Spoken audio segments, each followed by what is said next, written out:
Om Shri Sai Ram. I offering my most humble and reverential pranams at the lotus feet of our beloved Bhagwan, Sri Sathya Sai Baba.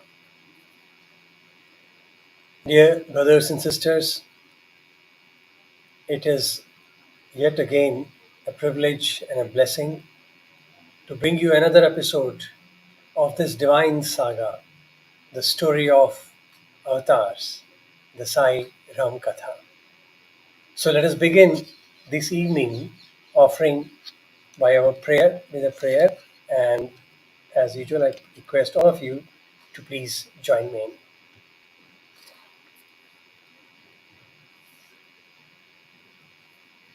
O Lord, take my love and let it flow in fullness of devotion to thee. O Lord, take my hands and let them work incessantly for thee. O Lord, take my soul and let it be merged in one with thee.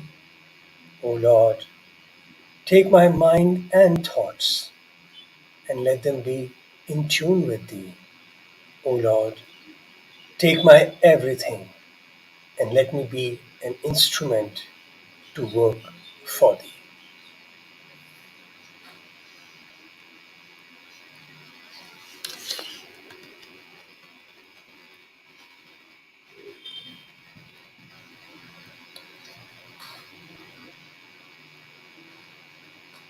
Om Shri Sai Ram. As we all have witnessed the different aspects of an avatar, how avatar has chosen to descend, the environment in which he decided to come, the surroundings, the situations, and the parents which he selected. And today we are going to explore the childhood of avatar. In different scenarios, in different yugas, how avatar accepts the role so perfectly and gels with that. One in Treta Yuga, the avatar had a different environment, a different family compared to what happened in Kali Yuga. So let us explore this beautiful evening, the divine childhood. And I would like to invite my brother Sudhindran to join me in this beautiful journey. So, Brother Sudhindran, welcome. Sai. Sai Ram brother. So, Brother Sudhindran, we will thanks for joining me. Today, we will take the journey forward to share about the divine childhood as we have witnessed and we have seen. So, let us start this exploration of two different avatars and two different childhood, and how an avatar, whatever they do, for an ordinary mind, it looks certain things which are beyond human, certain things which we interpret and like to define as miracle.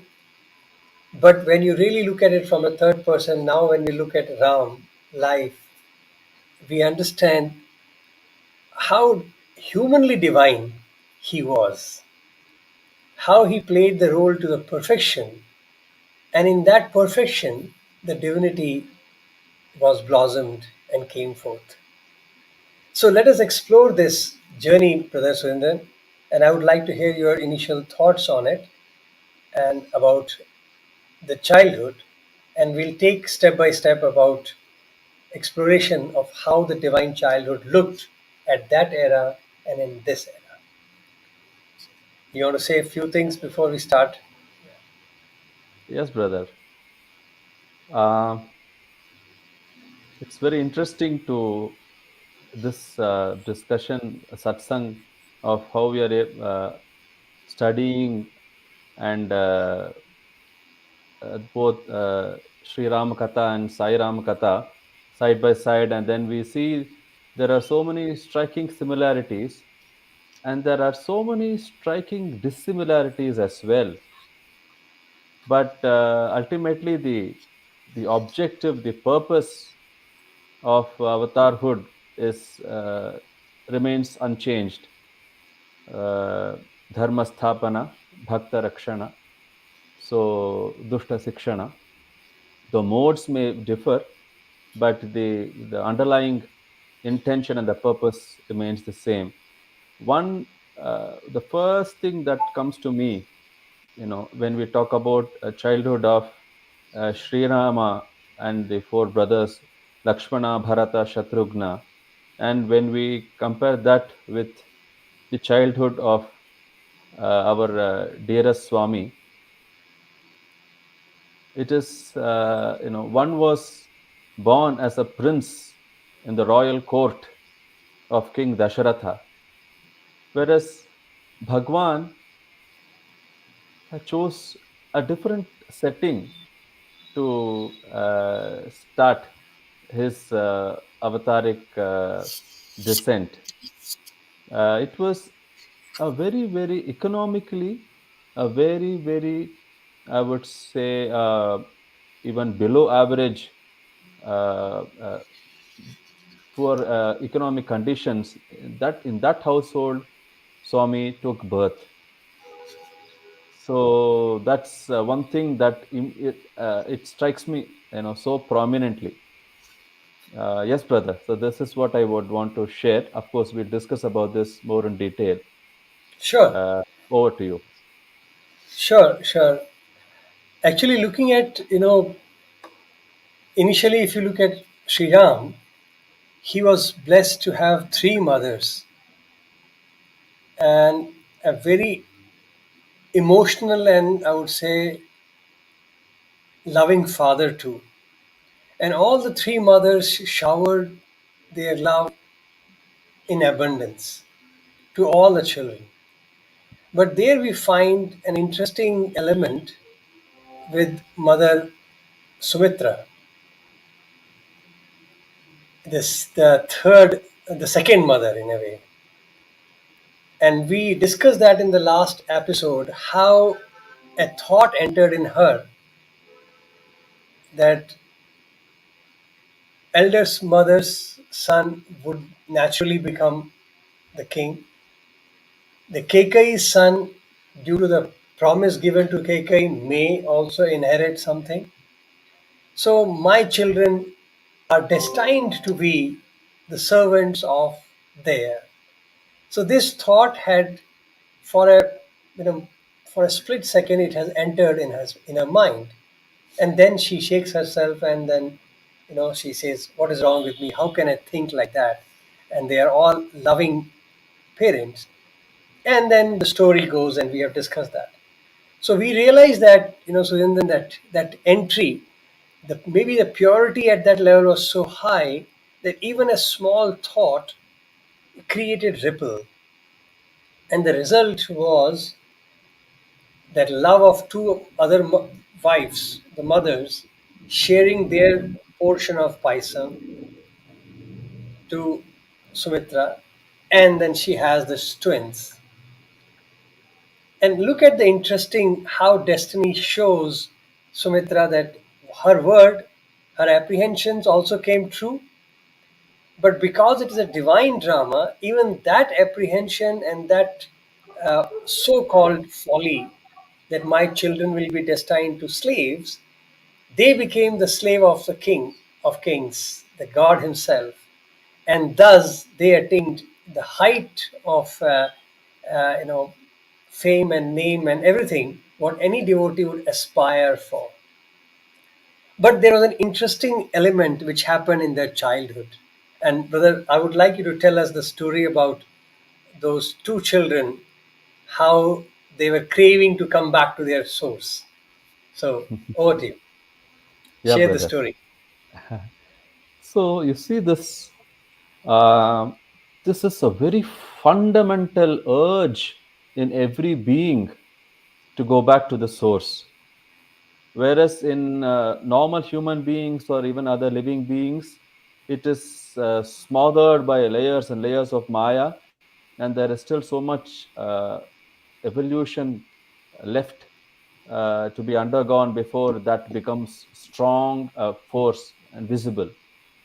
But divine children, as they were, uh, Lakshmana and Shatrughna, so it apparently Sumitra had a very tough time managing Lakshmana and Shatrughna because they always used to keep crying. No matter what she did, she tried everything possible within her limits, but no, they just wouldn't stop crying.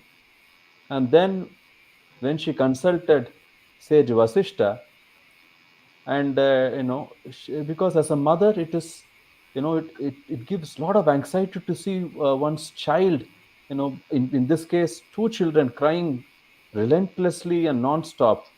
So when she approached Sage Vasishta and said, you'll have to help us, help me with in solving this issue, no matter what I do, both these children don't stop crying.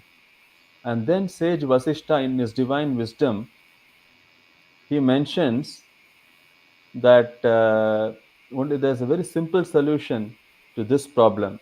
And he says that Lakshmana, baby Lakshmana, should be placed next to baby Rama, and baby Shatrughna should be placed next to baby Bharata. And once she did this, immediately Lakshmana and Shatrughna stopped crying, and they were completely content and happy. This was very puzzling. Imagine she's tried everything possible, every remedy, but this following the simple advice, when she places Lakshmana next to Rama and Shatrughna next to Bharata, immediately they are at peace. They are so happy and content. So when she asks this to Vasishta, what's the reason for this? So then Vasishta mentions that ultimately Lakshmana was born out of one portion of the payasam which Kaushalya had given, and similarly Shatrughna was born out of one portion of the payasam given by Kaikeyi, and therefore inherently they were one. But since they were divided and split as two, the urge to go back to the source was so strong, and it was so perceptible that they were restless and crying. And once they came next near, once they were with the source, immediately they were at peace. And when Vasishta explains this, immediately Sumitra understands, yes, this is true. This is why the babies are now comfortably placed next to their brothers. Well, when she did realize this, but then as a mother at a physical level, imagine that she will not be able to have both the babies Lakshmana Shatrughna and play with them just by herself, because every time if she wants to go see her baby, she has to go to Kaushalya's quarters, so that she can go and see Lakshmana along with Rama. And otherwise, she has to go to Kaikeyi's quarters so that she can see Bharata, Lakshmana, Shatrughna next to Bharata. This was a kind of tight spot into which she was put. But Sumitra was a lady of great wisdom, and then she knew that there is inherent divinity of these children, and therefore she probably took it as divinely ordained command, and therefore she followed this without any regret. So this is one thing that I wanted to share, brother. See, this is very interesting. In fact, a huge lesson in parenting, a huge lesson in devotion and surrender to God. Uh, I would say, in narrating Ramayana, Mother Sumitra is mostly neglected character. We very hardly we hear about her tale. We don't have there's not a much importance given to her because she doesn't fall into the the meaty and the cheesy narration of Ramayana. But having said that, you realize that in Ramayana every character is amazing, and Sumitra was one such towering personality, if I may put it in a very simple way, who has played an amazing role in a very silent manner. Otherwise, women's that also shows that how to be a mother of a divine, what caliber you need to be. And Sumitra, even though she was not directly the mother of Ram, but she was nothing short of it. Her sacrifice, her understanding, and her cooperation to the whole purpose, I would say it is amazing. She was the one who commands Lakshman that you have made a right decision, you must go and serve him. So imagine, and when we look at the Ramayan's chronology, we realize that they were not young parents. Even if you take the numeric numbers in just face value, Dashrath was around 60,000 years old. So obviously these wives must be around 50,000 at least, so they are nothing short. So which means they have been childless for a long, long time.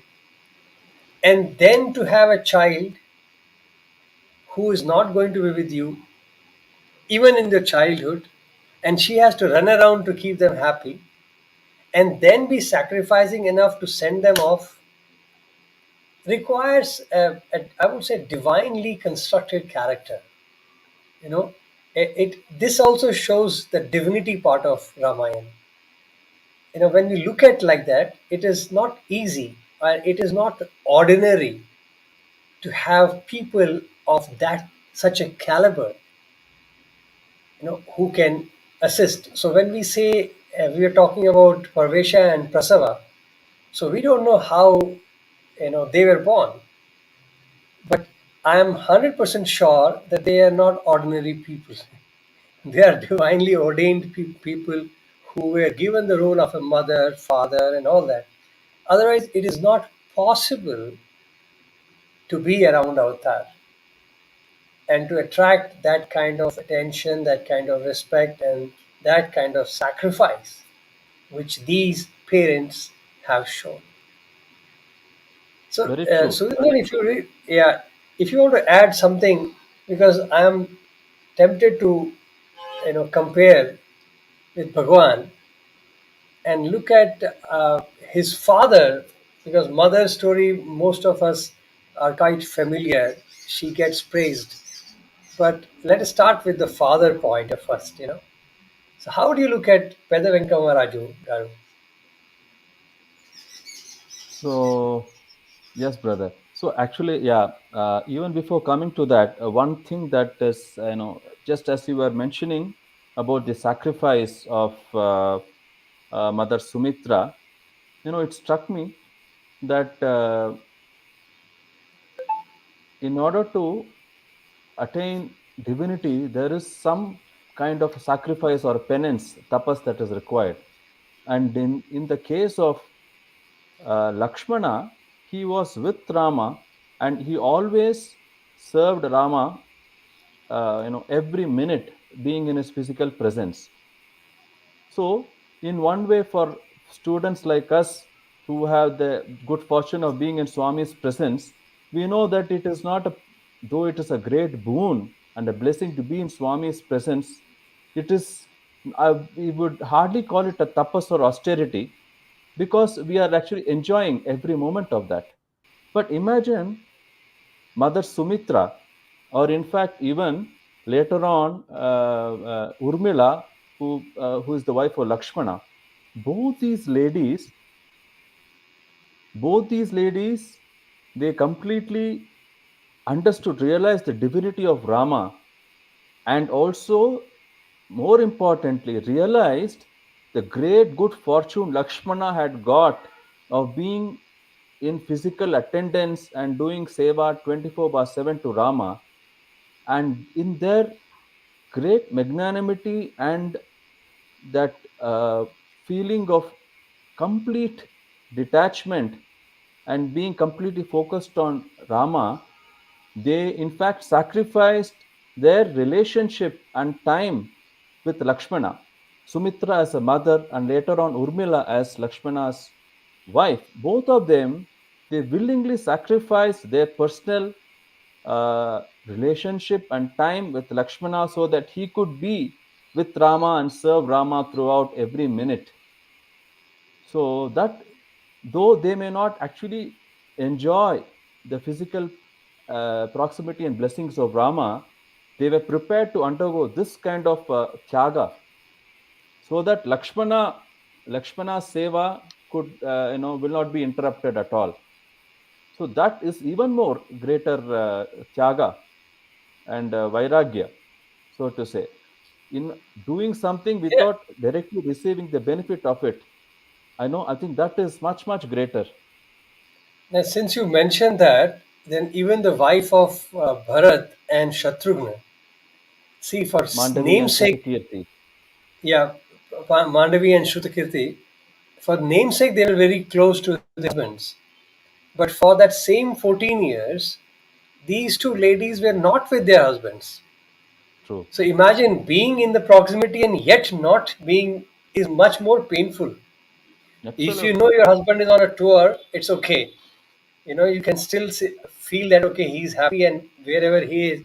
But here you are seeing one husband like a ascetic, he's living outside the city, and another one is Mhm. 24/7 working, and then goes and sleeps in outside the door of Bharat. So imagine those two wives, My how God. cooperative and understanding all of them must be. So it's a phenomenal environment that we see where Ram was. So parents are amazing. All the mothers were so affectionate, loving. The father was affectionate and loving. The gurus were affectionate and loving. And in fact, gurus knew his divinity, yet they were validating each time. Mother knew his divinity, yet she was validating. Obviously, the Maya is powerful. So, we have certain stories also about how Bhagwan has, how Ram has shown Mother Sita, Mother Kaushalya, about his divine glimpses that we'll look at it later. But overall, we understand that the parents were quite aware, the gurus were quite aware of the divinity of Bhagwan. But here you have Satyasai Avatar, in which the story doesn't seem to be similar, True. right? So, how would you look at that? Under what, I would say, adverse conditions this avatar was growing? True. True. See, so first of all, that was Treta Yoga and this is Kali Yuga. Number one. Number two, so we, uh, you know, being, first of all, being parents of Avatar is not easy. Having said that, uh, it is difficult for a human being to accept that his or her child is special and is not uh, behaving as per normal standards of how a person should behave, how a boy should behave in his infancy or in his adolescence or in his a man in his adulthood. So it is not surprising that when Swami was showing certain divine signs and he was doing some inexplicable things which were totally out of the ordinary, we can imagine the kind of the mixed feelings that will be going on in the minds of the parents. In fact, at one point of time, when Bhagwan is stung by a scorpion, then he's completely changed, and he's behaving very, very, very strangely and not understandable by anybody around him. That time, at one point of time, Pedda Vankama Raju Garu, Bhagwan's father comes and asks him that, tell me, who are you? Are you a devil, evil spirit, or a madcap? Who are you? He says that because he's just not able to figure out what's happening with his dear child who is behaving so strangely. And at that point of time, that's when young Sathya, he takes those jasmine flowers and then he throws them on the floor, and then it automatically forms the words Nenu Sai Baba Ni. Mean Sai Baba no, means say I am Sai Baba. So, uh, I know, if we were to put ourselves in the shoes of the Pedda Vankamari Raju Garu, we can understand the kind of anxiety that he should be under, he would have undergone that time, because it is not ordinary that we come, we see such divine beings, and when they do some things out of the ordinary, it is difficult for us to reconcile. But having said that, once he realized who Bhagwan was, then it was completely different. I believe in the olden Actually, days. you raise a very beautiful point that we know about the story that how his great grandfather was told by a saint that a child will be born in Shankavaduta, your family, correct. right? And that is why when Pedavenkapa Raju gets married, Mother Ishwaramma's name was what was her Yeah, name? Namagiri Amma. It was Namagiri Amma. Namagiri Amma. It was Yeah, changed to Ishwaramma by to Kondamaraju Ishwaramma. Garu. Yes. So Kodama Rajuguru changes because he knows that a divine will be born to her. So imagine the forecast was done, action was taken, and yet Maya is so powerful, the acceptance Absolutely, took time. absolutely, Only thing we know more clearly is that Mother Ishwarama had a better acceptance to these facts, maybe because she had seen that blue ball entering and all that. So she has gone through that motions of divine. So she had a better grasp of what Satya meant. But as you rightly pointed the story, that father took little time to accept. He knew the different behavior of his child because Satya was a different child. He was more giving, more sacrificing, more accommodating, and miraculous. Can you absolutely, imagine your child and your friends of the children who is 5, 6 year old? They are calling him Guru, carrying him in palaki all around the village, singing Mhm. bhajans with him, and so worshipping him. So I'm sure as a parent, you'll also start getting worried, like what has happened to my child, and why Absolutely, people are behaving like that to him. So imagine, in spite of knowing a prediction, there was a shyness. But one thing which I'm sure you will agree, that what we hear about Peda Venkapa Raju is that after that story, there is no indication that he behaved like that again. In fact, what we know authentically is that later on he was the person who was who could be termed even as a first Sevadil of Satyasai organization. correct, Because when Prashanthi Mandir was in its nascent stage, and devotees would come and stick around under the trees, and people would bring their stoves and all that, and then there's nothing available in Puttaparthi. And I remember one of my teachers, our Reddy Garu, mentioning this. He said, as a child, he has seen Pedavenkama Raju Garu going around each devotee in the morning. Ramakrishna Reddy Garu mentioned this thing to us, and he said he would go around each tree, under tree at families, and he will very politely ask, "Do you need anything?" And he'll make a list of it, and then go to Dharmavaram or wherever and buy and bring it in the evening and give it to everybody.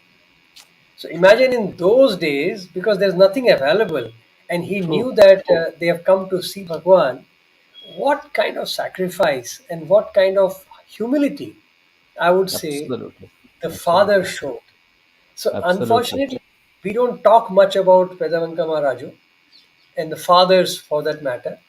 But I felt when I heard this story, and we don't know much, and I feel sad that none of us try to explore the life of father of Bhagwan. That he might have taken little time to accept Bhagwan as Bhagwan, but the moment he did, he was a different man. He became a sadhaka, and it seems till end he was like that. We know very well that grandfather used to touch Swami's feet in his private movements. We don't know. I don't know. At least, do you know anything about Vedavenkama Raju garu?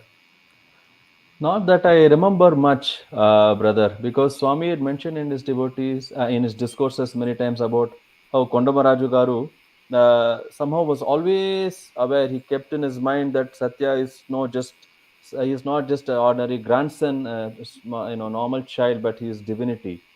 So, but that kind of thing, at least I've not heard. But one very striking thing that you mentioned, see, being the father of an avatar, and after all so many thousands and thousands of devotees started thronging Prashanthi Nilayam, he could have very well sat and enjoyed the the all the respect and all the obeisances that he was entitled to. He need not have done anything, but just look at that seva bhava in him, that he went to each and every devotee and found out what their requirements were. In those days when there was no canteen, no stores, nothing in Puttaparthi, just bare land. At that time, he took the initiative, of serving the devotees of Bhagwan by looking after the requirements of food, rations, and everything, and he would go and bring those articles from Dharmavaram or Bukapatnam, whichever place. So that is it's so exemplary, because it's easy to for a human being to get entitled to respect, and then just because by then he would have been quite old, he might have just happily sat and relaxed, so to say. He could have retired. He could have just you know uh, taken it easy, but he Enjoyed, didn't do that. enjoyed that jiguri. Absolutely, he didn't do that. So that is, that shows that that true nature, that goodness, and that love for Bhagwan in him, which had matured in the form of seva to his devotees. When there was devotees who were serving Bhagwan, and he could have, being the physical father of Bhagwan, he had even certain rights and privileges that he could have exercised with Bhagwan. But instead of doing that, he served Bhagwan through by serving his Bhagwan's devotees. So that's the greatness of Sri Pedda Venkama Raju Garu.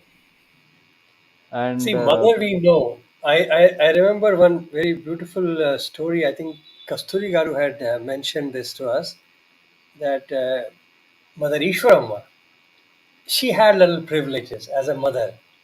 And the beauty of it was that suppose a devotee does not get access to Bhagwan in those days, and they're crying for his Pad Namaskar.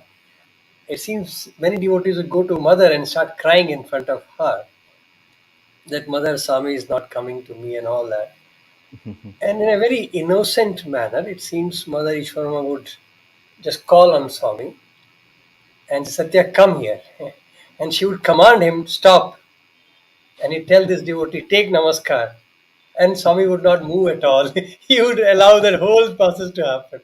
So, the way Kasturigaru narrated, it was such a lovely, expression and the visualization that Avatar obeying mother to that extent that even the mother commands, give Padnamaskar, and Avatar very comfortably is allowing because it is mother's command. absolutely. So imagine that mother. So it's a very beautiful thing to feel that The parents were aware of his divinity, yet they were playing the part in a different way. And Brother. whosoever has interacted with Mother Ishwarama, they always tell that, she was epitome of simplicity, innocence, and love. Everybody who has worked with her and lived with her, in fact, she passed on in 84, I think so. Yeah. So I think around that time only, right? Yeah. So everybody who has seen her, they mention that way that she was a very beautiful, gentle lady. Pedavenkamaraju, unfortunately, not much has been told in the public domain about him. I hope somebody listening and if he knows, we would like to add flavors if possible. But whatever we know, it certainly highlights a highly evolved soul who, for at least the last 3 decades of his life, lived in service of Bhagwan as a Absolutely. very quiet, humble Sevadan. Would you True. agree there? But look at True. contrast to Dashratha, who had a Vashisht like guru who was telling him continuously that he is God. He was aware that he was born out of divine grace. And yet, instead of showing the magnanimity of a devotee, he always got trapped in the moh, in that affection of a father towards a son. So the relationship of Dashrath never broke from the shell of a father and son relationship. Whereas in case of Swami, we say that he literally broke that combination. So even though he allowed that relationship to exist, but it was not bound by that relationship. That's a very interesting thing. Uh, Sudhindran, I would like you to answer this part. Brother Srinivasan has raised some point here. If Ram was aware of his divinity, like Krishna announced, Bhagwan Baba announced, Ram never did. And I think you can easily tell them that why didn't he announce? What was the reason for Ram to remain just Ram for for practical purposes, even though he has shown enough divine signals? Right, brother. See, it's very interesting that from day one, Lord Krishna demonstrated. In fact, when he was born in the jail, he showed that four-handed form of Lord Narayana to his parents Vasudeva and Devaki. Okay, but Lord Rama and Lord Krishna's life, right from his childhood, has been a complete uh, display of no holding back, complete display of his divinity and his superpowers as a god that he had. So, but in case of Ram, he did not acknowledge, at least it is not meant it's not prominently noticed where he directly acknowledges that he is god, and there's a reason for that apparently. So when Ravana does tapas, so he like any other asura did, they wanted immortality, which was not possible. So then they started trying to achieve that goal through other conditions.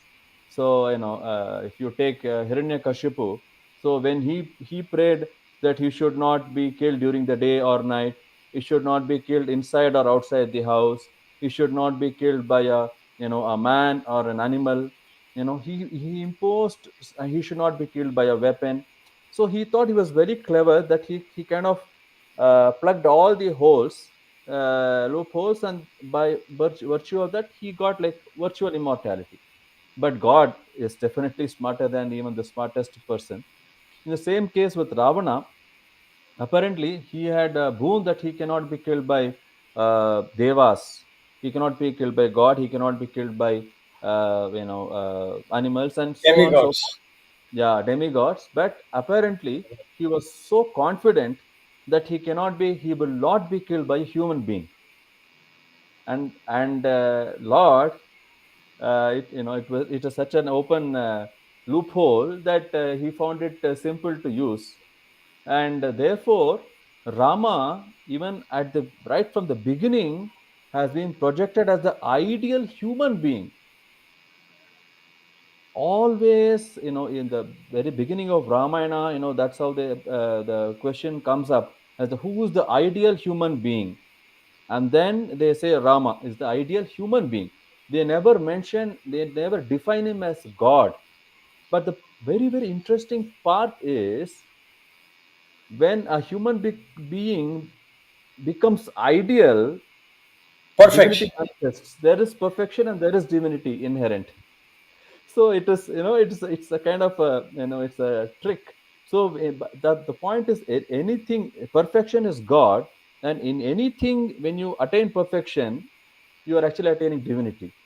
So therefore, when Bhagwan Ram demonstrated, when he lived a life as an ideal human being, as a perfect human being, you know, nobody else can be a perfect human being other than God Himself. So that inherently, then when there's perfection in humanity, that's actually, being next to divinity. Beautiful. So that's how Because the correct. As actually Bhagwan also mentioned one day, he said, "Whatever I do is possible by you also. If only you can develop that sense of purity in correct, thought, mind, and body, mind, and soul, you can also do exactly what I do." So that interesting thought it is that whatever Swami did, if you put that as a human excellence,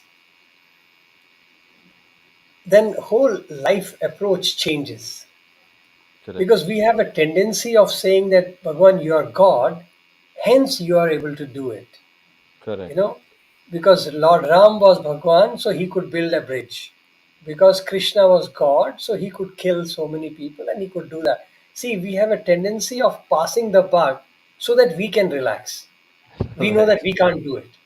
But in correct. We sit fact, back. an avatar, when he comes, he does not use, and Bhagwan laughed one day and he said, "Do you think for this I need to use divine powers?" you know, to even show the physical prowess. He was laughing, he was joking. He said, "I don't need to use divine power to do all this. It is just my wish, and that is a human excellence."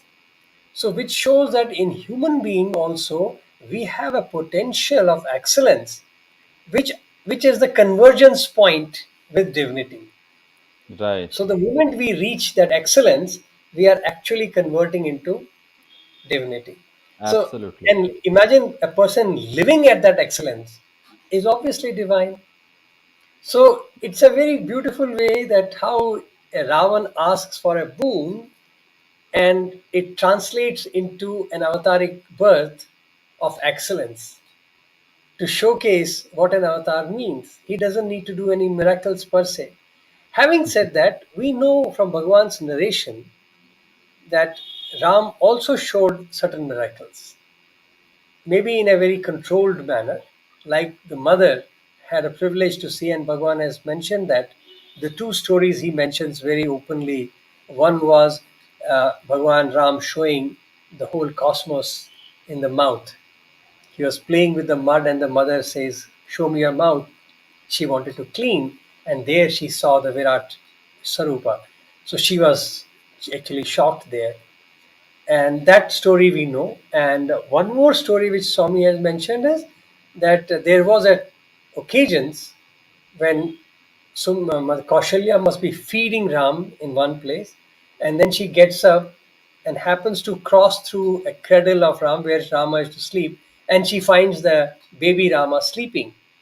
So she is a little surprised as to, "I just left him in the kitchen. How is he sleeping here?" So Rama was visible in two places at the same time. So small experiences to maybe probably build that confidence and that experience to the mother to know what it means to be with a divine figure. Uh, now, Sudhindran, I'm sure you can recall similar stories from Bhagwan, like how Bhagwan has also shown many times appearance in couple of places or anything like that. Right. Yes, brother.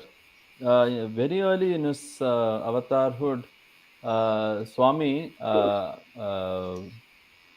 think his brother or his parents, they are taking him to this Virupaksha temple. Hmm. So there, when they had taken young Sathya, I think this was before he declared his divinity. If, I hope I'm right. Yes. So when they had gone to the Virupaksha temple, he mentioned that he will be outside and take care of the belongings, and he asked everybody else to go inside the shrine, have darshan, and then come back. So when all of them they went inside the temple to have darshan, there in the place of the idol of God, they saw young Satya there, and they were flabbergasted. What is this boy doing right there? He's supposed to be outside guarding our belongings. And they go and look outside. Satya is standing in the same place and same position as they saw him before they went inside the mandir. Yet again, they will go inside and see that in that place of Lord Virupaksha, this is Satya. So they were astounded. So these were some of these signs of divinity that that many of the Baba's family members they witnessed even when Swami was a child, as a young Satya. So this is similar to what you just mentioned about how Mother Kaushalya saw Lord Ram at the same time in various places. So See, we these are don't know how things happen in different avatar, but do you recall the story of Hanuman appearing for Bhagavan? yes, absolutely, Please share that absolutely. story also. It'll be Yeah. lovely. So, Swami, even in his, so one thing about Swami, every minute and every act of Bhagwan, he was always demonstrating, how one should behave.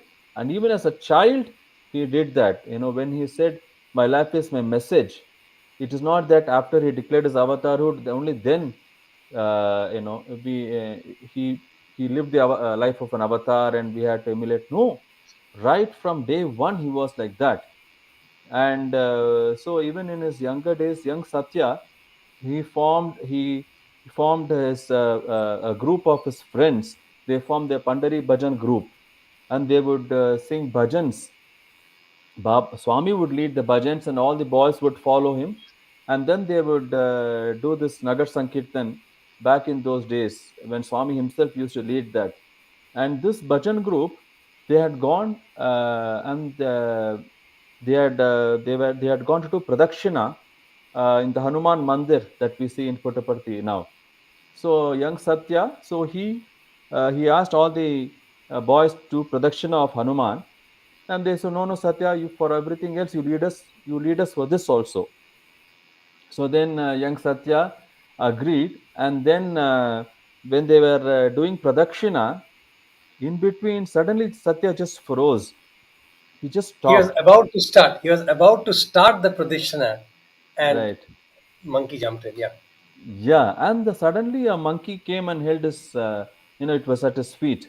So the boys thought, they were afraid that they thought, some monkeys come to, harm Satya. But then Satya mentioned later that it was Lord Hanuman himself who fell at Swami's feet and said, "Lord, I'm the one who's supposed to do protection around you, and not the other way around." And he held on to Swami's feet and prevented him from doing pradakshina of Hanuman. So this is yet another glimpse of divinity that Satya's friends got way back in Bhagwan's childhood. See, these are extraordinary experiences which highlights the divine part of the avatar. But I'll remind you of another interesting aspect of Bhagwan, and which I'm sure our listeners would also enjoy. Would you want to tell us about the age at which Bhagwan got his license to drive? Yeah, see, it's very interesting. So, Bhagwan, I think, got his license at the age of 14. And since at that such a young age, nobody is given a license, the transport commissioner himself was there. because he wanted to make sure this was genuine, and he saw that young Satya was driving the car so well and so confidently that there was no reason to deny him the license, and he was given license, I know, as an exception because of that kind of skill that he showed even as a young boy. So that's a very interesting story of how Bhagwan got his license when he was, just about 14 years old. See, when people wonder about the divine part of it, I always look at it. The miracle of Swami is only because our mind is limited, and once you get used to that thing, then it is no longer miracle. See, we didn't find Bhagwan creating vibhuti was a miracle, but imagine it was a law-defying movement. But we were so used to, and we had taken it for granted in a way that it didn't look like a miracle to us anymore. In fact, his telling get up and a paralyzed person wakes up may shake us for a few minutes, but then it was like, hey, our Swami did it. So it was like, Ordinary. okay, it is no big deal about it. It is Swami who, so it's okay. So you can imagine that any time that exposure to avatar comes, it raises our consciousness, our standard of looking at life. And then Absolutely. things don't appear to be that attractive, that pleasing, that miraculous as before. So we Exactly. are looking for more and more, more and more. It's very Absolutely. interesting how he changes you in a very slow and steady manner. Would you agree there, There's Sudhir? absolutely, but there's one thing very, very interesting and rather a humorous incident that comes to my mind. So, after Bhagwan had declared his avatarhood, and then when there were preparations that Bhagwan would be going visiting East Africa. So that Hmm. time, just before Bhagwan's East Africa trip happened, many devotees, I think some of them, they discussed with Mother Ishwarama, saying that Bhagwan is going to Africa. Africa is, it's a continent with a lot of wild animals and all that, and that those kind of accounts. I think probably Mother Ishwarama, out of a concern, she would have probably inquired, and then she would have found out that these were the common things being told about Africa, that there are wild animals everywhere and those kind of things. So she was frightened, and then so when I think, I don't know which devotee, Kasturi Garu, or I don't know who, I think Colonel Jogarao, apparently. So she tells that Bhagwan should not go to East Africa. So then the devotee asks, Mother, why? Because Swami has already made preparations to go there. And then she says, no, no, there are apparently a lot of wild animals there in Africa. So then the devotee remarks, saying that, come on, it is Bhagwan, he's Sakshat Bhagwan, is God. Can he not, why should he be afraid of human beings? So then Mother Ishwarama, in her innocence, she says, see, you and I know that Baba is God. How will those wild animals know that he is God? It is so cute and it is so innocent, that motherly love overpowers, that maya of physical mother's love overpowers her mind, and for a moment, and then it and a kind of go covers envelops the realization that Baba is no ordinary being, he is supreme God. So that for that moment, out of her motherly affection, she says, you and I know that Bhagavan is God. How the wild animals don't know that he is God? So this is a And, very and funny incident that similarly, came to my mind. Sundaran, yeah, very nice. Sundaran, one more thing was there. One day of this forest trip, Bhagwan asked the bus to stop, and they saw all the wild animals had come out. They were at the edge, lined up. Then Swami says, see, they all live in the deep forest. They have come to have my darshan. And there was a place came where you had lions. They were sitting there. Bhagwan got down from the bus, and it's very interesting how it. There's a humor also again, and the lion started charging, and the boy standing next to Bhagwan jumped into the bus, and Swami was standing there, and these lions came, and Swami stood with them and took picture.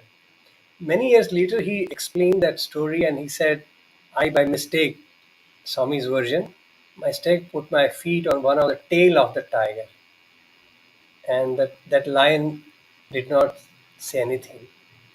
So that is the love which they felt for me." So that's how Bhagwan presented that story. But then Swami asked his boys in that humorous way, he said, "Why did you run?" He said, "Swami, there were lions and tigers coming." So he said, "Acha, so you left me and ran? That's how you love me?" So, that was a joke which came out, but the fact was that, how he was one with the animals also in that manner. Amazing. Absolutely. So let us talk about this parents we see, and if you look at siblings part of it, brother, we find that obviously we have shared the story of brothers, how one they were, and in fact the source of their birth, physical birth, was one. So that is why probably we see even the Hanuman, which had an element, is attached so much to these brothers. So there is a oneness. But when we see our Bhagwan's life from siblings' point of view, it's a very interesting contrast. You had sister of Bhagwan, elder to him, and she was like a motherly figure. She loved him so much.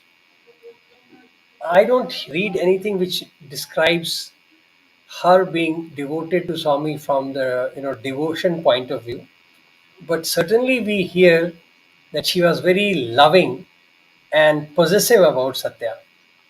Uh, I think you know the name of the sister who actually Venkama garu. Venkama Venkama garu. Garu, right? Who pulled him from the sorceress and says, "Enough! I can't see him tortured more," and she just grabs Satya and runs away. So that affection of sister was there, but then we have a brother who did not have any such feelings as avatar or god or anything special. He was just like an elder brother, and unfortunately that led into many of hardships, as we have heard about Swami's life. But then we see that the sibling environment was not same as what Avatar Ram had. So there's a contrast again in that story. You want to add Absolutely. something here? Very true, brother. See, it is, the contrast in the life of Lord Ram and Lord, our Swami is so striking in this aspect.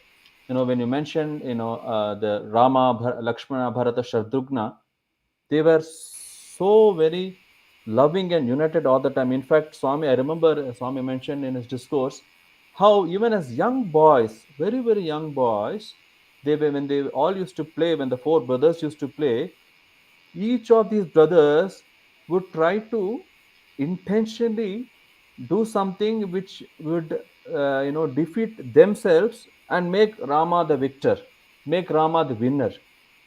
It's at such a young age. It's not ordinary, because every child wants to be the winner. But in this case, each of the brothers, Lakshmana, Bharata, Shatrughna, they would intentionally do something so that their brother Rama would be the winner. And Rama was no less. He would do the same thing. That kind of love, between the brothers is really exemplary, really exemplary. So that was Lord Rama's childhood.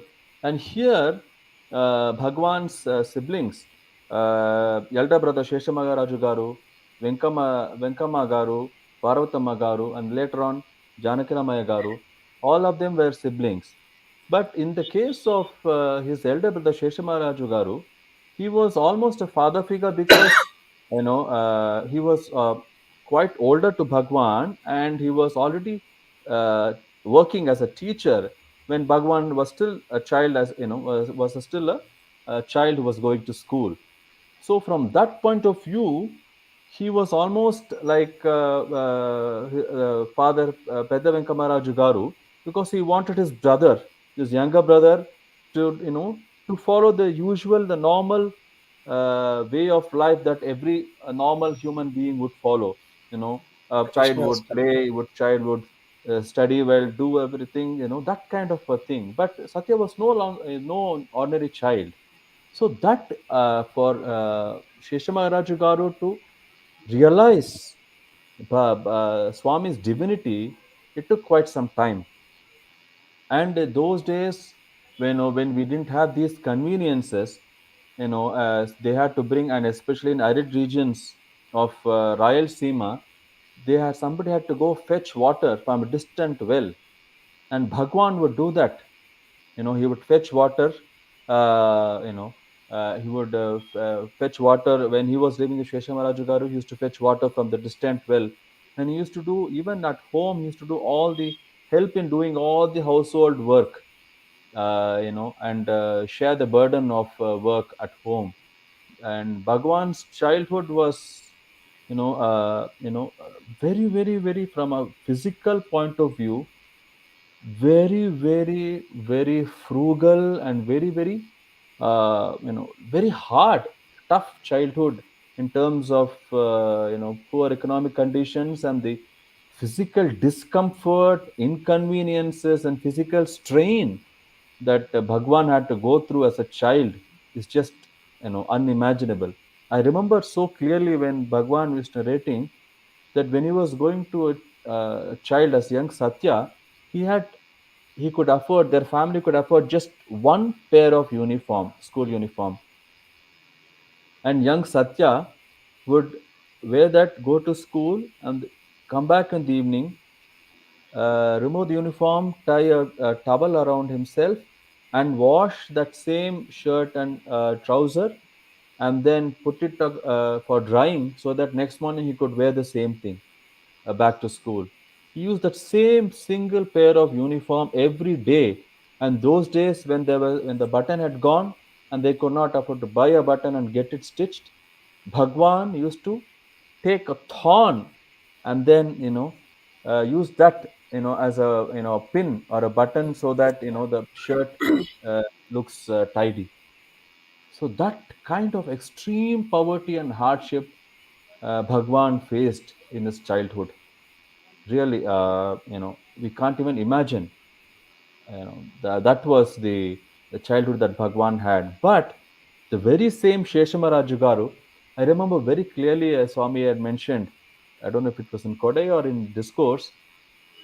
Apparently, one day, many, many years later, after Bhagwan had declared his avatarhood, and Bhagwan was going in a car, and it was summer afternoon, and Sheshamaraju Garu was walking on the road. It was quite hot, and he was walking barefoot on the road.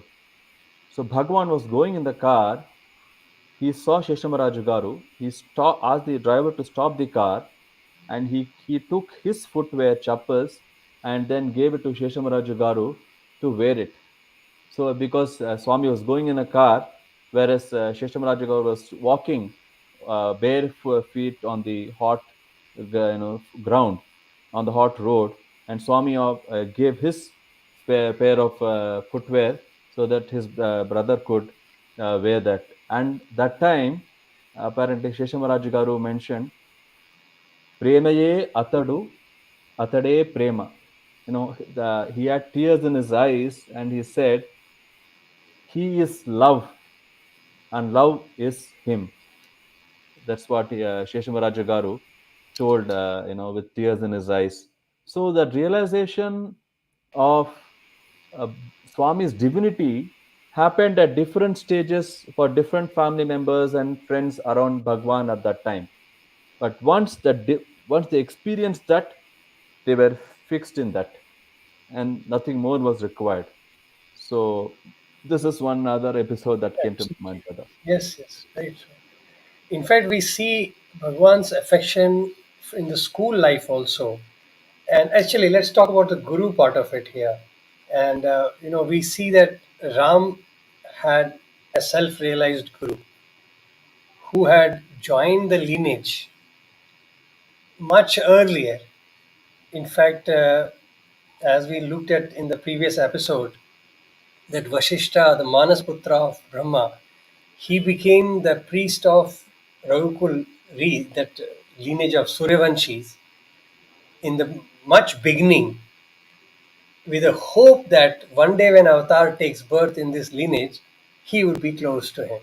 So you can imagine the saint who was guru of Ram, and then he goes to his ashram for studies and all that, and then he's always there with Ram, in fact guiding and playing the role of a guru. On the contrast, it's a beautiful thing that Swami never had a guru that way. He did the formality of going to school, but he was never bound by the school. And I think that's a very interesting thing, which is worth noting, that Bhagwan did go to school where teachers told him and everybody that he knows more than us, and they were very happy to give him 100 out of 100 or 110 out of 100. uh, we have all the documents. I'm sure people can see that they're all documented and they are all preserved now for posterity to enjoy. That how teachers would express and say, he knows much more than us, and it is a joy to be with him. And I think, so then you can just do a recap of that story, the chair one, when Bhagwan Right. got stuck, So imagine few teachers who were not accepting, but then there were teachers who were firmly believing in his divinity. And there was a teacher called Mehboob Khan. Yes, Mehboob Yeah, Khan. And yeah, so it's a very interesting thing that I think this Mehboob Khan, I think, was a math teacher, and he loved Swami so much, and he realized the divinity. He realized that this young Satya was no ordinary child, and he realized Bhagwan's divinity, and he had immense love for Bhagwan, this teacher called Mehboob Khan. Whereas the other teacher, I think, I don't know if I get his name right. I think it is Kondappa. So this teacher he took young Satya to be like any other child, and then one day, I don't know for what reason, young Satya he was given a punishment that he was looking outside. He was he was looking looking, outside, okay. and the teacher presumed that he's not attentive and he's not listening to me. And Satya, in fact, repeated everything what he was saying, Right. but that actually triggered him more, and he was upset. He got upset that he was arrogant. He thought that Satya is being smart and arrogant, and he punished him by making him stand. Making him stand on the bench. Yeah, So then, of course, then everybody knows that when this teacher who was seated on the chair, when he wanted to get up, the chair got stuck to his rear, and no matter what he tried, he could not extricate himself. And then, meanwhile, I think that class ended, and the next class was, I think, by this teacher Mehboob Khan. yeah. So when he came, and then this teacher narrated to Mehboob Khan, see, something is wrong. I'm not able to let extricate myself from this chair. It is stuck to my rear.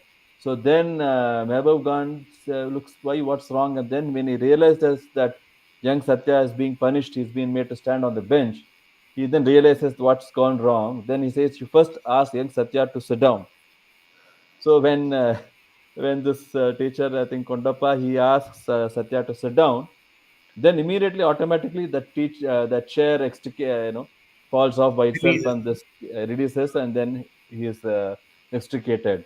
So this was, I think, one small kind of a story or a lesson that it was a reminder that Satya is not ordinary child, and we should try to recognize his divinity. So See, this is one Bhagwan thing said that, that he does these things. Avatars do these events to prepare mankind to accept divinity. right. He says, if I do it abruptly, then people will get shocked and they will not be able to accept it. So he says, I give glimpses, little bit more, so people are able to draw towards divine nature of a being. So that is how and it's a very beautiful story, which is very popular. I'm sure everybody must have known. And but just to give an information to our viewers, that school is in Bukkapatnam, and that is very very close to Prashanthi. So next visit to Puttaparthi, if people who have not been to that place can just hire a small auto or a cab and visit that. And in that new school has come up now. It's a very big school now, but that portion where Bhagwan's class was there, that shed has been repaired and it is still there, and people can visit it. It has been left as a place of and a mark of respect for Bhagwan. That that shed hall is intact, and it's there for everybody to come and watch. The window where he was sitting and he stood, so that hall is still there, so people can go Wow. and see.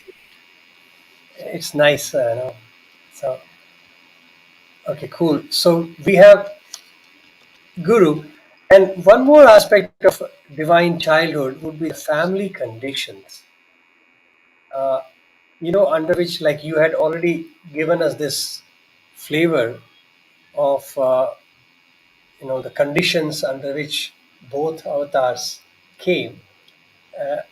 So here, if you'd like to mention something to compare, I was just thinking, Sudhindran, if you can give us a glimpse of Prashanthi Mandir, the residence of Bhagwan, which he used for over 5 decades, because most of the people who are not exposed to that era of Bhagwan, and the people who have today and much later visited Puttaparthi and seen Bhagwan in Yajur Mandir side, they may not even have an idea as to what that mandir meant for all of us and him, and how Bhagwan has lived in under what conditions for over 5 decades.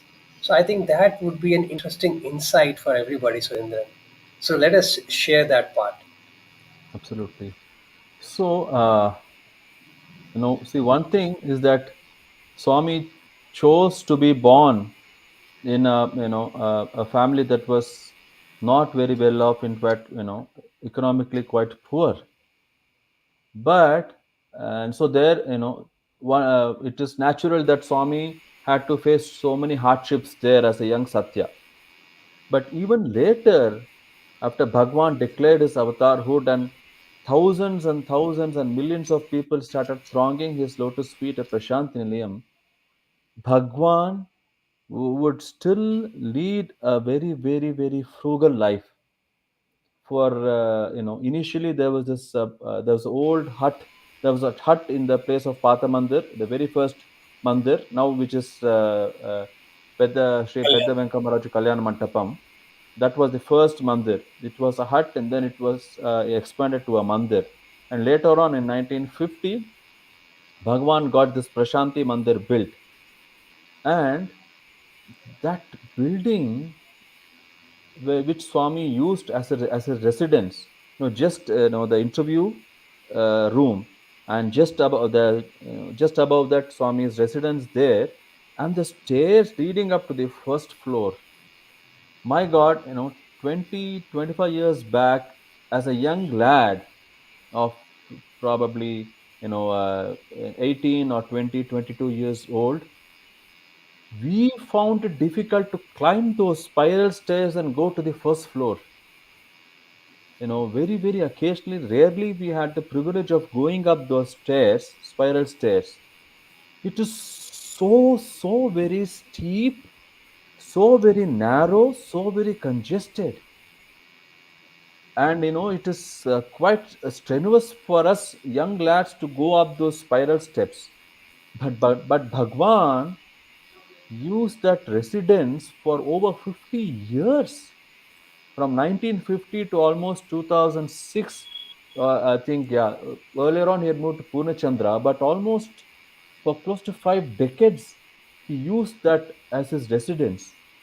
It is such a small cramped place, that interview room, and then there's a passage leading to the dining hall, and all along the passage there's just about 2 3 feet of path, and by the side we find carted boxes of white clothing material and saris, and then prasadam to be given to devotees, all stacked up there by the side, and literally one had to squeeze one's way through and go. Let me let me add a flavor here. I want to give a size to people so that they can start imagining with us.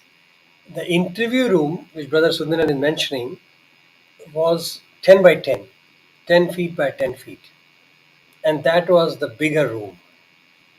And then we had attached, if you cross that, there was a small room which we call inner interview room. And that was probably 10 by 4. And except for the interview room, which had only Bhagwan's chair and nothing else as a furniture or anything, rest all the places were stuffed with material to be distributed. So even the inner interview room, many times I have seen piled up with boxes of cartons to be distributed. And next to that interview room, we have kitchen, but going through a corridor room, which was hardly, I would say, another 10 feet by 4 feet or something like that. That also had a narrow passage with Storage room. almirahs and with the storage stuff. Exactly. And the staircase which brother is mentioning, it is a spiral staircase, and I would say, Sundar, it must be around 3.5 feet. It was not wider than that, right? So No, maybe yeah, just three about, and a yeah, half feet. Three and a half max. feet would be the spiral staircase going up, and Very steep. the foot space of the staircase was not too much. So if a bigger person puts his foot, he has to put in an angle to be able to really go up. So it was a very short and crisp, staircase going up. And Sundar, you want to tell about Swami's room per se, the bedroom, so to say? No, those, my God, you can imagine in that Prashanthi Mandir where Swami lived for decades. First of all, it's on the first floor, and there, the windows are there, but Swami cannot open his window because the minute he does, people are lined up below to have darshan of Swami. So there's no question of privacy for him. And then, and that is such a congested room with just a fan and no AC.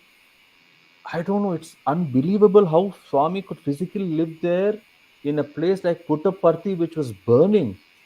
In the hot summer, even throughout the other times of the year, one just cannot imagine how Swami physically lived there.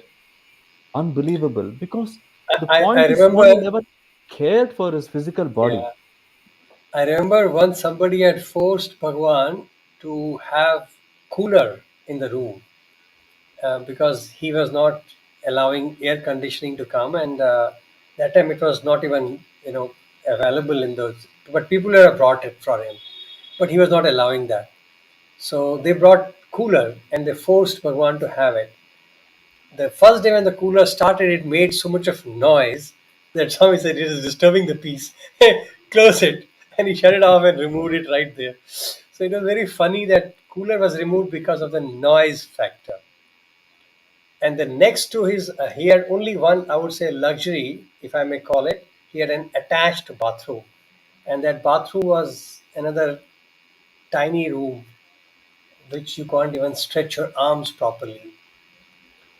And but it was attached, and that is where we know the stories that at night after 9 he would switch on the bathroom light and sit on the floor to read the letters and respond to devotees, because he said if I switch it on the main light, then devotees would keep expecting that I'm awake and darshan is possible.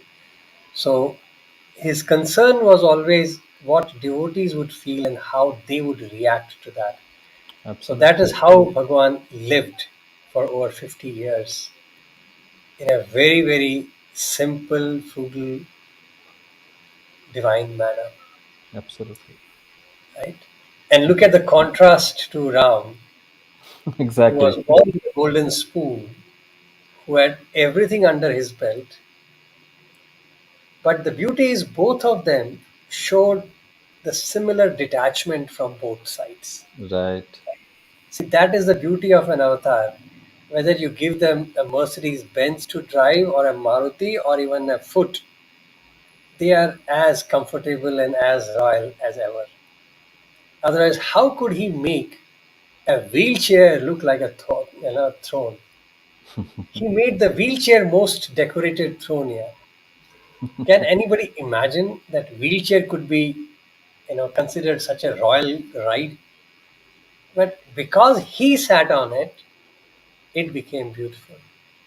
Absolutely. Otherwise, as a human level, nobody could ever imagine, that one can look so royal and graceful and grand even on a wheelchair. He made that also look like a great. So True. that is a beautiful aspect. We were looking at that, the divine glimpses. If you look at it, do you remember any other things which you would like to share here? Because we know Bhagwan's life is full of that. In fact, he has shown us so many glimpses. Uh, it is amazing.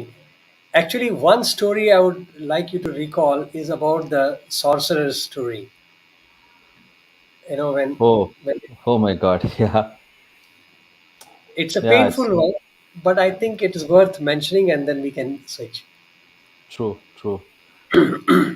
See, the human mind cannot accept anything out of the ordinary.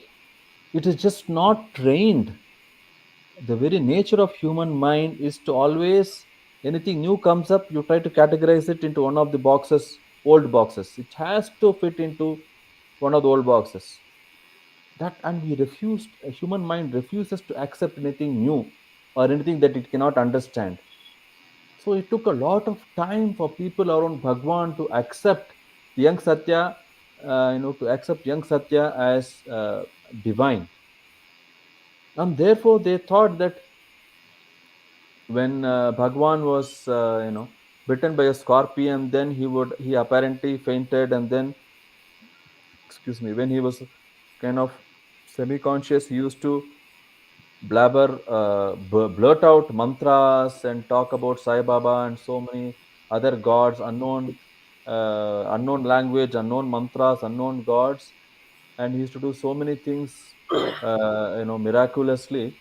They refused to believe. They thought he is possessed, by some evil spirit, and out of their concern, so-called concern for young Satya, they wanted to exorcise this evil spirit that had entered into the young Satya's body.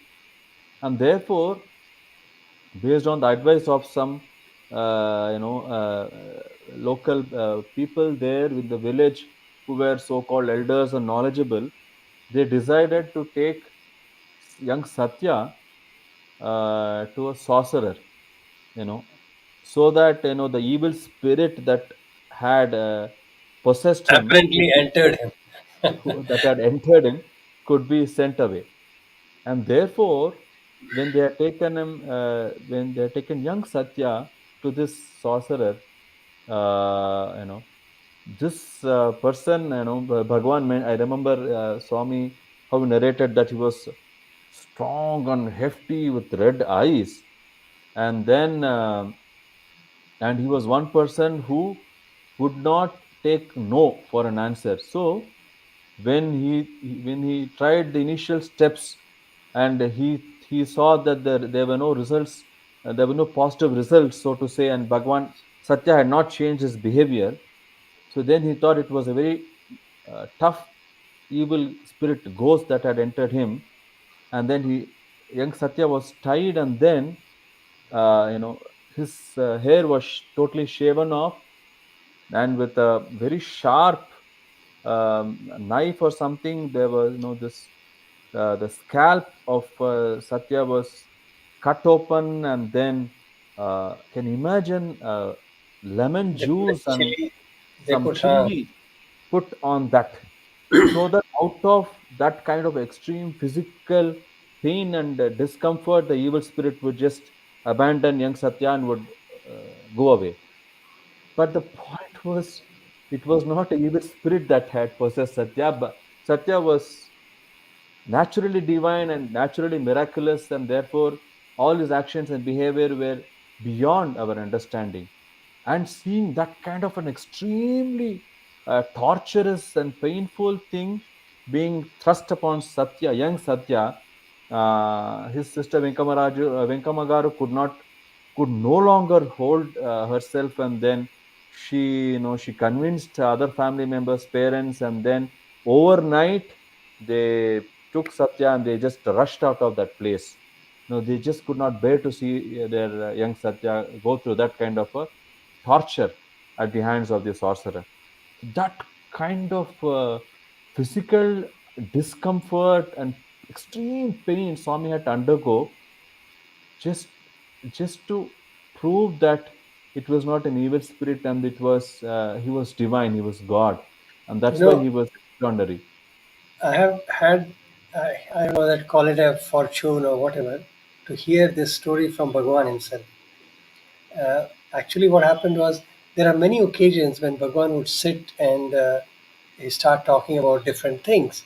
And sometimes the conversation would go into the life, and he would say, when this body was 5 year old and all, he will start off like that. He won't say when I was young, never he has used that term. He would always say when this body was like that and this. So he'll start narrating. And he narrated this story.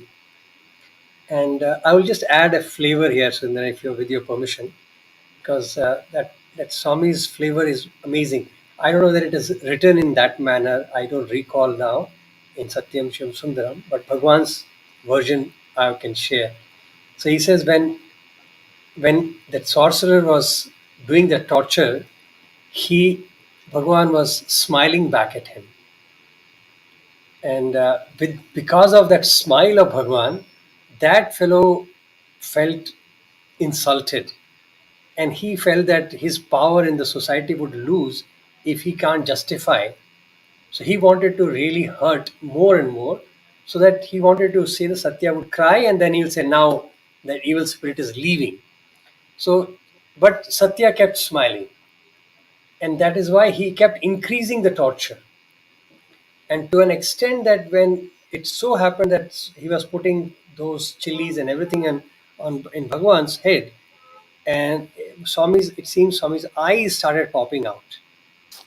The pain was so much that that there was he said there was pus oozing out of his eyes, and his eyes started coming out.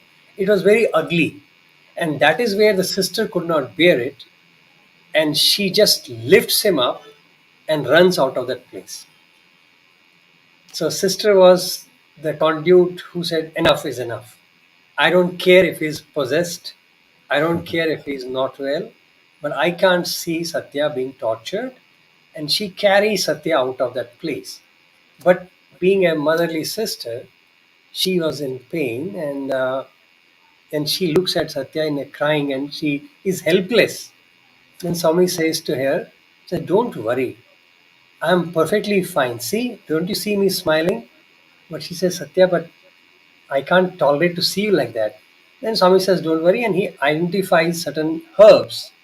He says, go and bring those leaves of those herbs here. And then she Hmm. rushes out, brings leaves, and Swami said, make a paste of it. And she just grinds it, makes a paste of it, and they apply it in all the places which the sorcerer had damaged. So he applied, and then Swami said, within few minutes, my eyes were normal, everything was normal, and she was happy. So his expression was that she was happy. Exactly, exactly. And then somebody asked Swami that Swami, why did you undergo such pain? What was the need for you to tolerate so much, Bhagwan? He said, this is how Avatar would show people a glimpse into divinity. Because this pain was humanly impossible to bear. So if somebody can bear this pain, that itself should give an aware mind, an inspired mind to have an indication that they are in the presence of divine. See, Right. what an evolutionary way, right? It is not that you're spoon feeding somebody, but you are presenting. But imagine for that, Avatar had to go through such pain. True. And I would like to mention another beautiful story here, brother. This, narration. One day, Bhagwan had called a class, a little junior to me. Uh, One of the brothers, when they came out, they told me this story, and it was amazing. They had a class interview. We used to have a custom in those years that a 12th class would get an interview with Bhagwan. Graduation, the final year would get an interview with Bhagwan. So everybody who is like jumping into the next phase, Bhagwan would be gracious enough to call us for an interview. And the interview meant the whole class would go inside. And as we have mentioned that the room is 10 by 10, and the strength of the class as a combined class would be around 60, 65 or more boys. So can you imagine 65, 70 boys stuffing into that 10 by 10 room? That I know. itself is a sign of divinity. It's a miracle. uh, I remember one day going inside and I couldn't even stand because there was no space. And Swami looked at us and he said, Emra Dunna Pota, like standing like trees, sit down. And we very helplessly said, Swami, there's no space even to stand. The people are sitting on you. Each other we are sitting, and it's so crazy. And Swami very smilingly said, okay, all of you get up.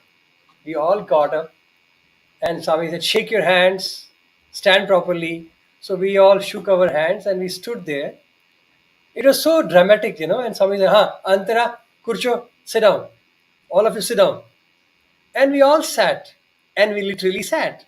And we were all surprised, how did we fit? So imagine 60 plus boys, we are not able to stand in the room, and we were sitting. Obviously, we were stuffed. There was no gap, but we were all sitting down, and it was amazing. So, just to start the story, there was another junior class who had gone for an interview, and there they were also in the same scenario, stuffed and sitting together. And Bhagwan was giving a talk, and while talking, his story went off to his life, and he started narrating these stories about how sorcerer had traveled him and all that. So it went on. He was explaining about his story about carrying water, then cooking food for his grandfather, and that there was a lot of story of Bhagwan, which was very painful, and everybody was mesmerizedly listening to Bhagwan, and suddenly they realized that there was some kind of seepage in the from the walls, and water started flowing. But as you would know, and I would like listeners to pay attention to that whenever Bhagwan is in front of the students, our eyes are always on him. It is a mark of respect, and even if we have to do something, our eyes are always on him. So it's like we are sitting erect and watching him, and we can't look here and there. We can't even look at side. If we have to even ask somebody to move, the eyes will be at Swami and action will be here. So it is that attention we sit. So imagine now in that room, water started seeping, and everybody is the feeling that water is coming into the room, but now nobody can say anything. So boys kept sitting straight and looking at Bhagwan, listening to his story, and water is coming. So look at the scenario. And nobody was moving, but everybody was started getting restless because the water flow was continuous. And to such an extent that water increased in the whole room, and literally everybody was in the water sitting. So when you sit, the kneecap was in the water completely. So everybody was actually sitting in the water, and that made everybody feel little restless, and there was a break in the concentration. And when that happened, Swami said, hey Mira, what happened? Bhagwan paused and he asked, what happened? And one boy very quietly said, Swami, looks like there is some kind of a water leakage. The water is seeping from walls, so there must be some pipe burst or something. And Swami just leaned back into his chair and he indicated to the boy sitting at the back, go and check up. So the two boys ran through the spiral staircase to the upper apartment, and they checked. It was all dry. The water was not leaking. There was no water seepage. There's nothing. And the water, there's nothing. So they came down and they said very humbly that Swami, everything appears to be fine upstairs. Probably if the pipe is inside the wall, that has broken. And Swami paused for a few seconds. Imagine when the boys went up, Bhagwan had not spoken anything. So they were all quiet for that period. And Swami was very seriously sitting. Everybody was quietly sitting. And when they came out and came down and told Bhagwan this, Bhagwan, after a pause, said to the boys, listening to my stories, even the stones are crying. There is no water leakage. There is no breakup of pipes. These are the tears of the wall. Even the stones are crying. But look, it is so sad that I am not able to melt your hearts, which have become harder than stone. Very, very ironical. And said that and got up and walked out of the room. And you know how abrupt, if the interview ends, how shocking and disturbing it is. True. And the interesting part was that all of the boys got up and walked out in the wet pants. So they were not imagining, they were not dreaming. Everybody's Right. pants were wet because they were sitting in the water. So imagine when we talk about the glimpses of divinity, it is, and I don't know why we always think of some extra supernatural miracles to prove divinity, whereas miracles are never part of, and never should be considered as part of divinity, because its miracle is only where your mind cannot perceive. We call Ex- it miracle. So Exactly. it's a very very small and a very limited way of looking at avatar. True. Whereas avatar, the experience of divine is in these anecdotes, in these experiences, wherein you see a life beyond humanness, beyond the level of, the perfection of human, that becomes divine. You start seeing life from a very different perspective. Now, can you imagine stones crying? We have seen saris cry, you know. We have Oh, seen elephant cry. We have seen Sai right. Gita cry, obviously. Right. So, so it doesn't surprise me when I hear that stones were crying. But it Actually, is, brother, hmm, it is sorry for interrupting you. It's a no, very please carry. striking similarity between Ramayana here.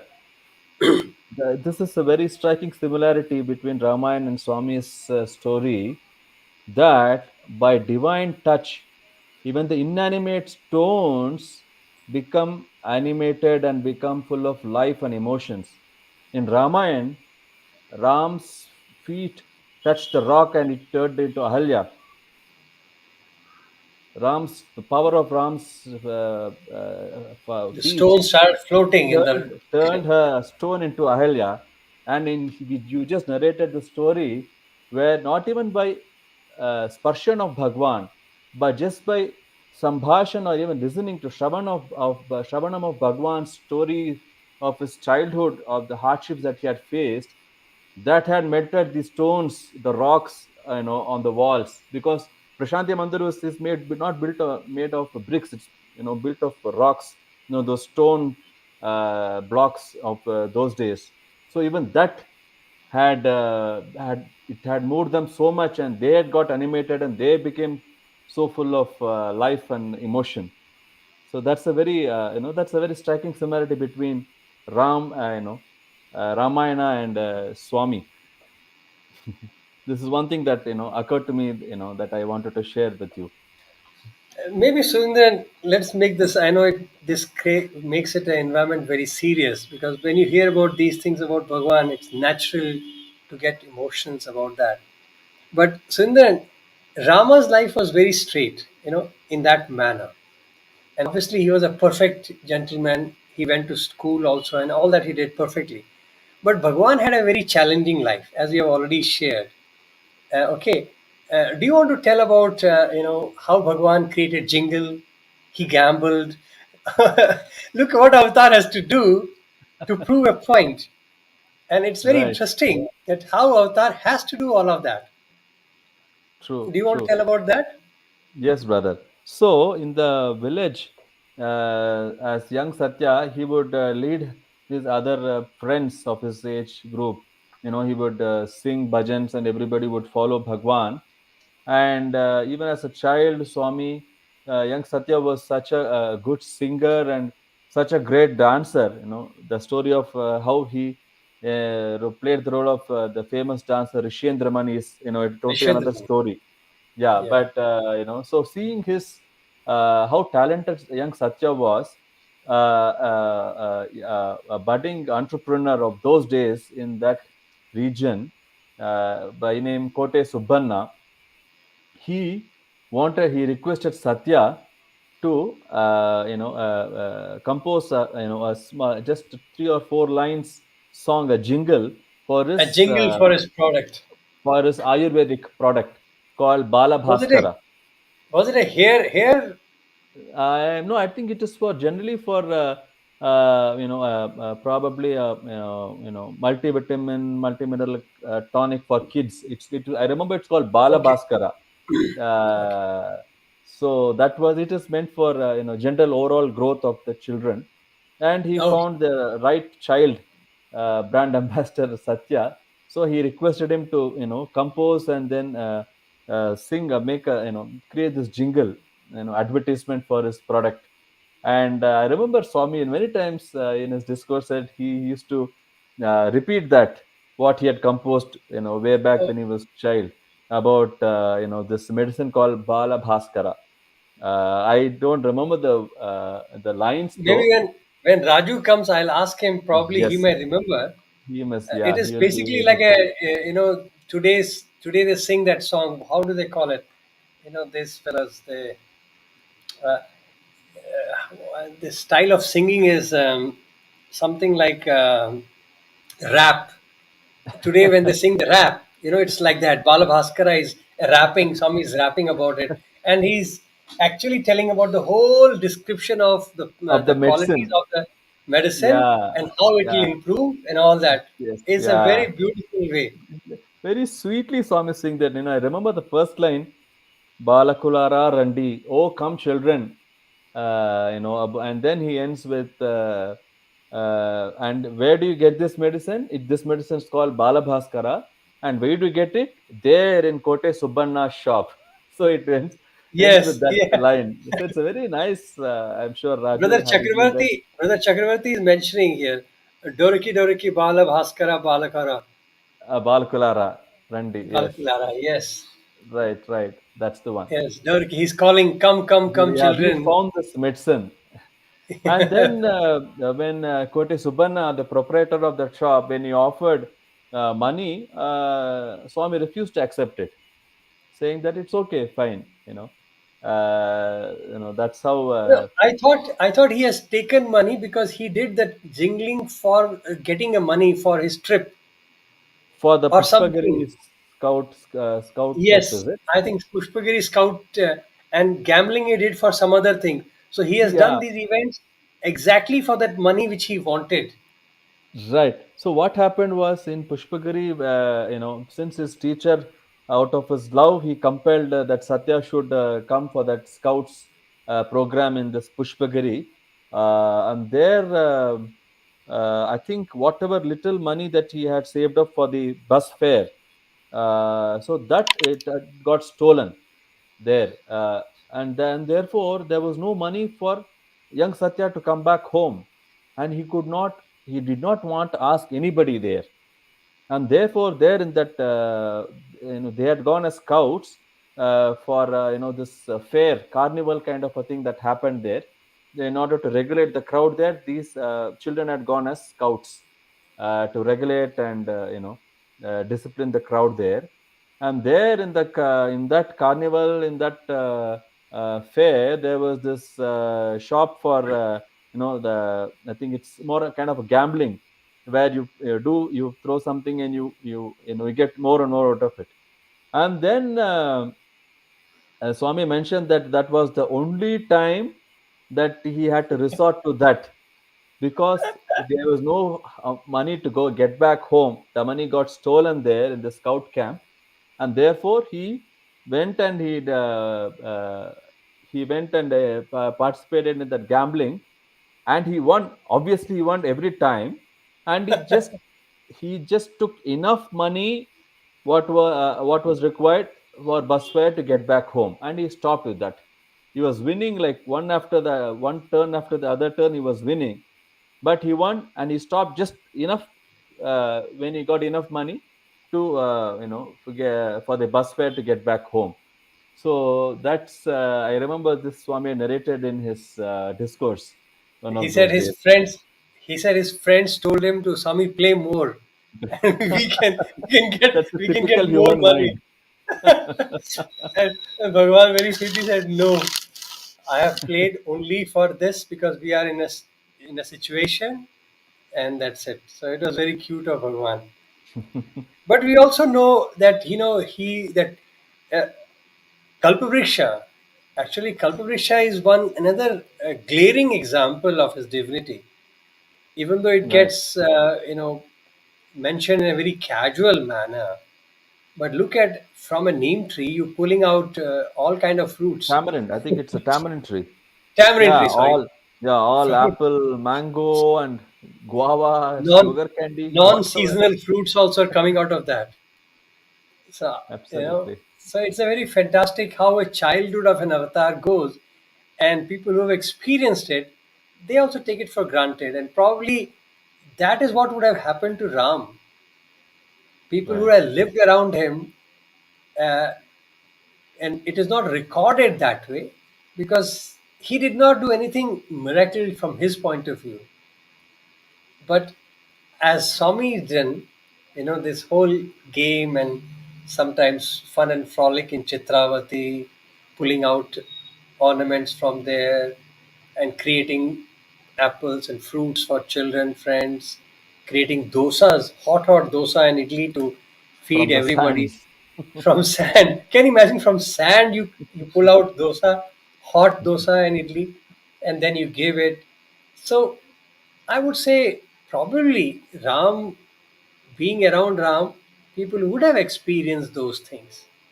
But since it was such a, because as you mentioned, Ram had his own Maryada to follow, and that binding of Ram that he would Right. not disclose openly about his divinity, probably that made the whole scenario look differently.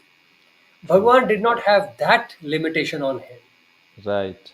He could tell, he could talk about it. He was forcing us to think that we are God. He was actually telling us and nudging us that remember in that mode. Whereas Bhagwan Ram, he lived that life Right. and he inspired people to follow it rather than say it.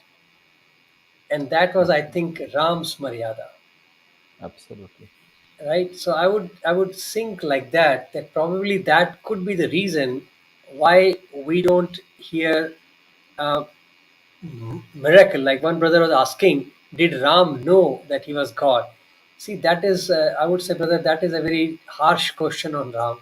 Obviously he was aware, obviously he lived a perfect life. How else can somebody live? As we move forward, you will get more glimpses of it. The way Ram starts explaining about life, the way Ram starts conducting himself would show us that he was so much fully aware of his nature, which is divinity.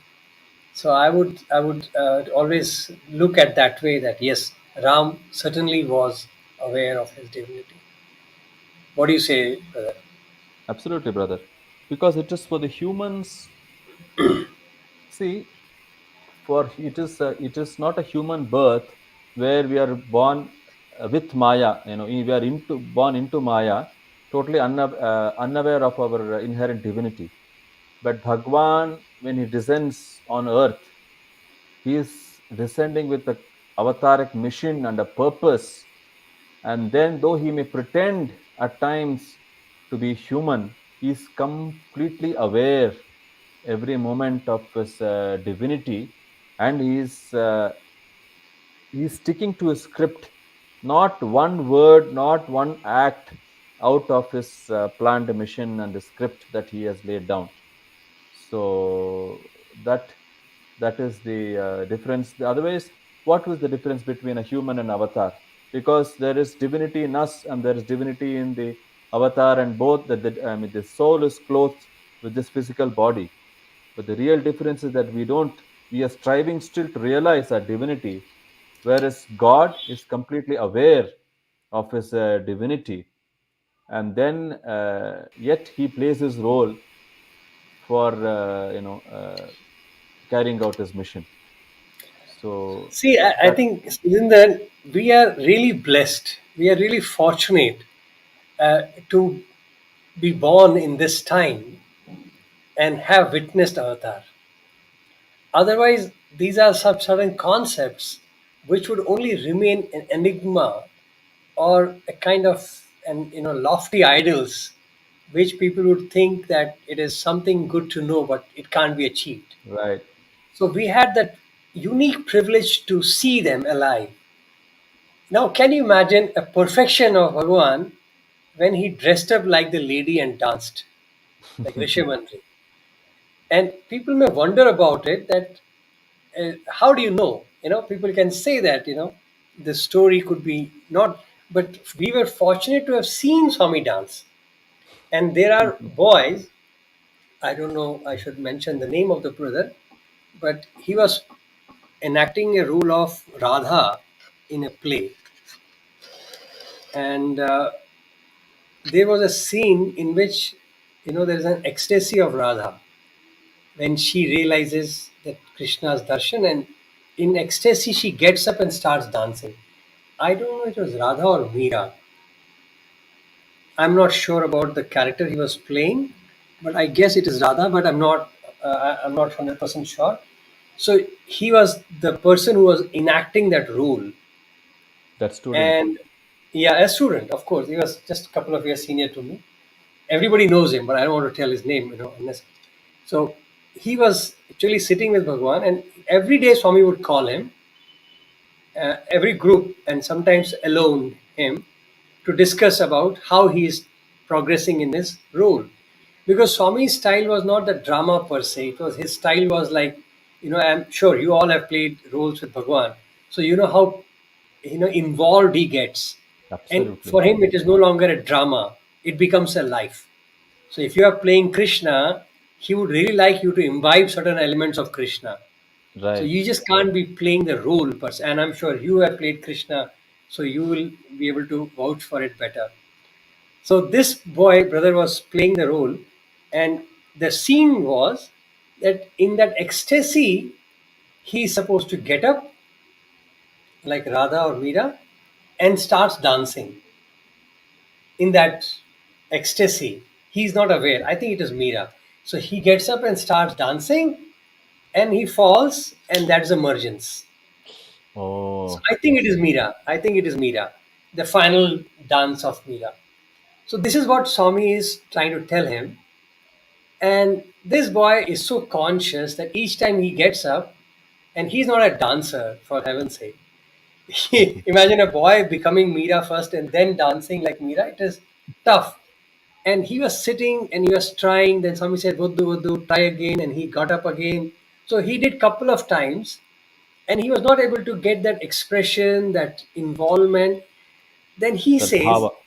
that bhavam was not coming. And then brother explained, he said, then suddenly Swami said, hey, Buddhura, she didn't do like that.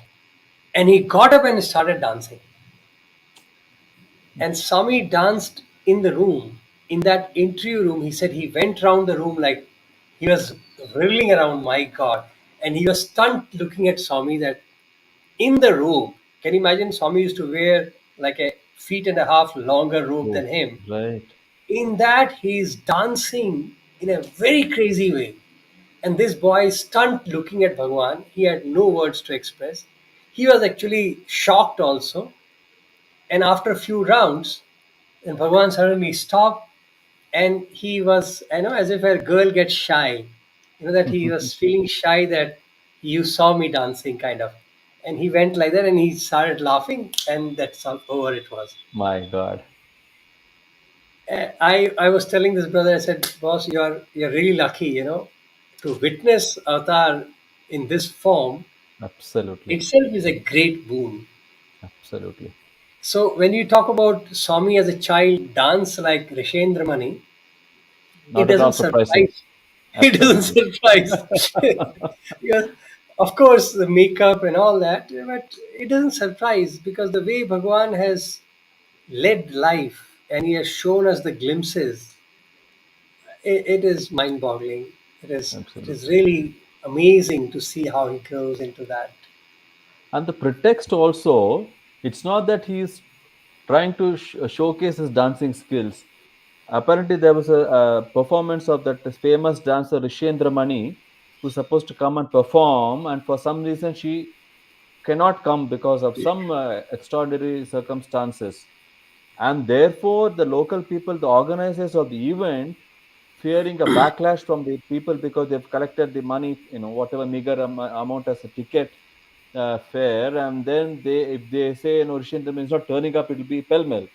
So then they're trying to scout who will be the right person to take Rishendra Mani's place, and they zero in on Sathya. And Sathya, in order to help them, he dons the role of Rishendra Mani and does something stupendous that even Rishendra Mani herself had not done so far. Imagine that he takes upon the role of Rishendra Mani and goes beyond even her capacity and her excellence. See, that was the picking up of needle from his eyebrows. With Sorry, from eyelids, picking eyelids. up a Eyelids. needle, picking up a needle from the ground, or I don't know from where, with the eyelids. Can you imagine that? Yes, Oh my God! So that and that's kind of that's what she said. dexterity. That even Rishendra was shocked to hear. To hear that he has excelled any role that Swami took, he excelled in that. So that is divinity. Now, perfection comes so naturally for divinity. It's its nature ultimately.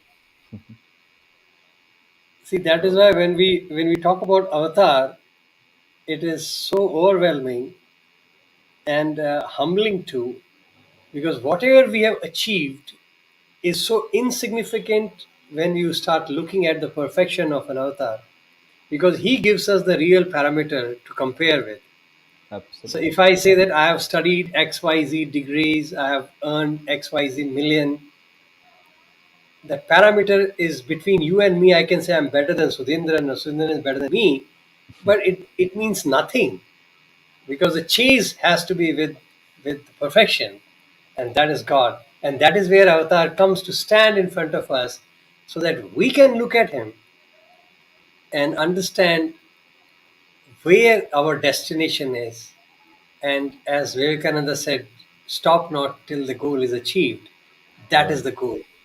And we can't rest. And that is what Bhagavan says, you can't rest. He is not satisfied. So it's a very beautiful, experience to go through Bhagavan. I'm actually amazed that how much we can extract from the divine life, even in this much portion. So, Brother Surinder, I think time is also coming to a close. And next week, hopefully, Bhagwan's grace, we will look at the Gurukul side of Avatar, and we'll see the uniqueness of Ram and Bhagwan when they went for formal education. So, Right. till then, we'll have to, I think, close for tonight. It is almost time. So, Sundaran, any final word before we close? Yes, brother. Uh, when we compare the striking contrast between Bhagwan's childhood and Bhagwan Ram's childhood, reminds me of Swami's padyam when he says, "A Ramachandrude, A Ramachandrudai." So it's, and he says, Ananda Balude, Ananda Balude. So every time, that's the very same divinity, which took the form of Rama and Krishna, has now come again as Sri Satya Sai, in order to bestow that sweetness of his presence and to enjoy his love and divinity. So, and every bit of it is, as it is sung, we have sung so many times in Bhagwan's presence. Adharam madhuram, vadanam madhuram, hasitam madhuram, hridayam madhuram, and charitam madhuram. So everything about God is so full of sweetness and so full of love that one cannot just stop reminiscing and soaking oneself in the sweetness of his love and divinity.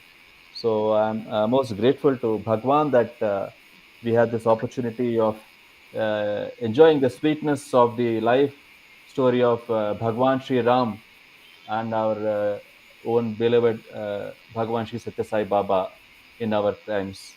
So thank you, brothers, for this opportunity. Thank you so much. Grateful pranams to Bhagwan and all the viewers for joining in. And we'll hopefully, prayfully meet next week again. And if you have any thoughts, any suggestions, please do write to us. And the video will be available on the channel. Thank you and Sai Ram. Thank Sai you, Ram. Brother Sunjan. Appreciate it. Sai Ram. Sai Ram.